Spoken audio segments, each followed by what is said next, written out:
Hello, नमस्कार sir. स्वागत है आपका हमारे इस यूट्यूब चैनल में। जैसा कि कई एडवोकेट से मुझे ये सुनने को मिल रहा था कि वो केस तो फाइल कर दिए हैं बट उनका केस जो है वो लिस्ट पे नहीं चढ़ रहा है। बावजूद इसके कि उसने ई फाइलिंग किया है, उसके बाद भी केस जो है वो लिस्ट पे नहीं चढ़ रहा है।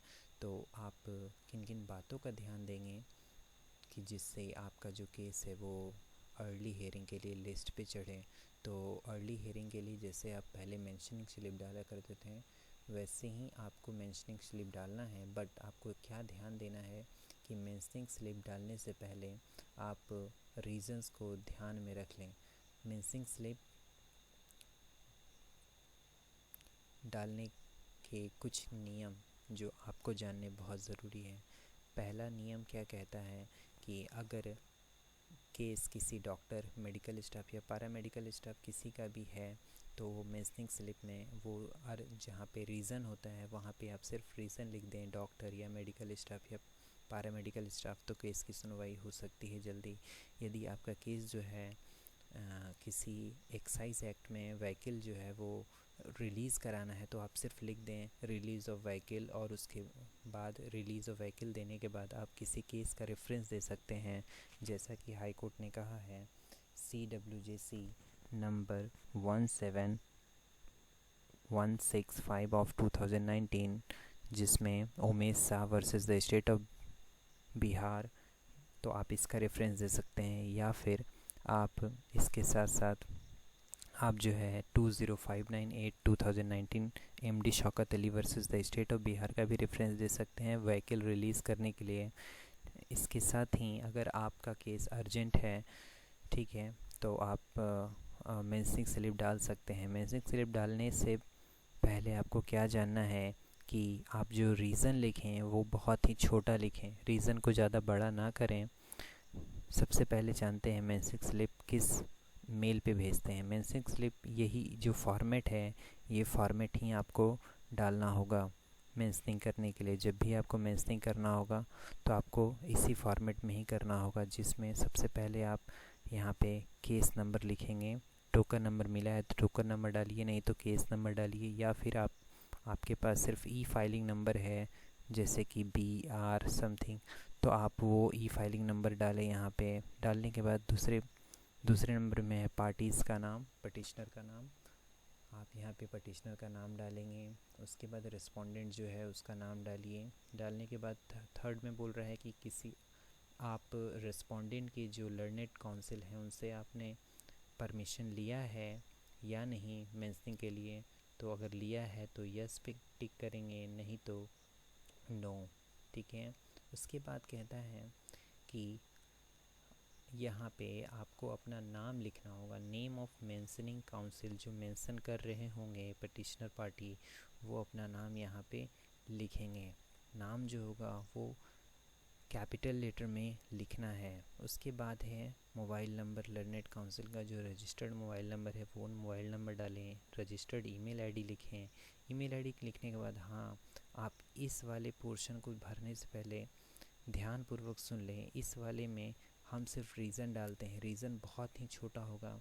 जैसे कि अगर आप मेडिकल स्टाफ है तो सिर्फ मेडिकल स्टाफ लिखें, डॉक्टर हैं डॉक्टर लिखें। अगर आपका केस किसी आपके केस में किसी जो पटिशनर है वो अगर ओल्ड एज्ड है तो आप सिर्फ एज लिख दें उसका। उसके बावजूद अगर आप उनके बारे में कुछ और डिटेल देना चाहते हैं, जैसे पेंशन से रिलेटेड है तो आप पेंशन से रिलेटेड है तो आप लिख दें।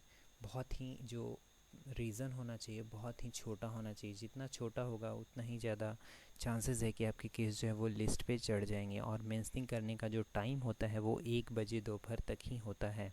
तो ध्यान दें कि आप जब भी मेंशनिंग करें 1 बजे से पहले ही ementioning.pscbihar.gov.in पे मेल करेंगे अपना यही मेंशनिंग स्लिप जो है आप इसको मेल करेंगे। ये जो मेंशनिंग स्लिप है आपको हाई कोर्ट की वेबसाइट से इजीली मिल जाएगा। Signature of the mentioning council, यहाँ पे सिग्नेचर होगा पार्टी का, और AOR नंबर ज़रूर देंगे। ठीक है। रीज़न में आप अगर आपका पटिशनर जो है वो जेल में है तो सिर्फ आप लिख दें कि पटिशनर इज़ इन कस्टडी।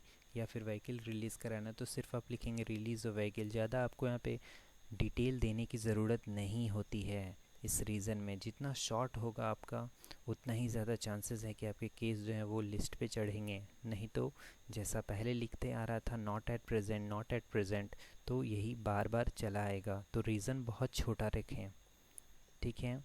इसके बाद आपको क्या ध्यान देना है कि आप जब भी मेंशनिंग करें तो ईमेल आईडी ementioning.psc/ementioning.psc-bih@gov.in पे भी हमेशा इसी ईमेल आईडी पे मेंशनिंग करेंगे। और इस मेल आईडी का फ़ायदा ये भी है कि आप वकालतनामा भी अपना इसमें अपलोड कर सकते हैं। वकालतनामा पहले स्कैन करके आप इस मेंशनिंग के जो मेल आईडी है इस पे आप मेल भेज दें अपना वकालतनामा स्कैन करके। या फिर आपके केस में लिस्ट कराना है आपके केस को, तो आप सिर्फ मेंशनिंग स्लिप को ही स्कैन करके अच्छे से प्रॉपर वे में भर करके आप उसे मेंशन करने के लिए मेल पर भेजेंगे। तो ये था ईमेल आईडी से आप मेंशनिंग कर सकते हैं। ईमेल आईडी से आप वकालतनामा भी फाइल कर सकते हैं। मेंशनिंग करने के लिए ईमेल आईडी आपका बिल्कुल करेक्ट होना चाहिए। अगर आप इसमें कुछ भी छेड़खानी करेंगे तो आपका मेंशनिंग जो है वो नहीं होगा और आपका जो मेल है वो बाउंस बैक हो जाएगा, आपको वापस रिवर्ट हो जाएगा। इसलिए मेल आईडी को ध्यानपूर्वक नोट कर लें। बात करते हैं कि मेंशनिंग का टाइम कितने बजे से कितने बजे तक होता है। कई बार हम लोग 2 बजे करते हैं, 3 बजे करते हैं, तो देखते हैं कि हमारा मेंशनिंग जो है वो हो ही नहीं रहा है, लिस्ट पे आ ही नहीं रहा है। तो गलती हम यही करते हैं कि हम 1 बजे के बाद मेंशनिंग करते हैं। तो कोशिश करें कि आप जब भी मेंशनिंग करें वो 1 बजे से पहले पूरा कर लें, क्योंकि अगर आप 1 बजे के बाद करेंगे तो हो सकता है वो लिस्ट पे ना चढ़े, या फिर हो कि अगले दिन वो कंसीडर किया जाए कि आपने इस दिन नहीं कल को मेंशनिंग किया है। इसलिए ध्यान दें कि 1 बजे से पहले ही आप अपना मेंशन कर लें।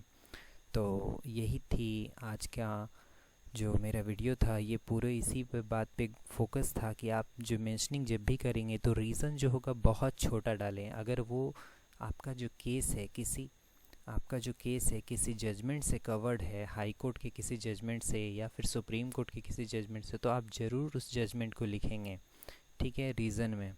तो ऐसे क्या होता है, आपका केस जो है तो ज़्यादा चांसेस हैं कि वो लिस्ट पे चढ़ जाएगा और अर्ली हियरिंग हो सकती है। तो आज की वीडियोस में इतना ही, मिलेंगे अगले वीडियो में। अगर आपको किसी मेंशनिंग से रिलेटेड कोई डाउट है या ई फाइलिंग से रिलेटेड कोई डाउट है तो आप कमेंट सेक्शन में ज़रूर मैसेज छोड़ सकते हैं। और वीडियोस पसंद आया तो सब्सक्राइब कीजिए। धन्यवाद।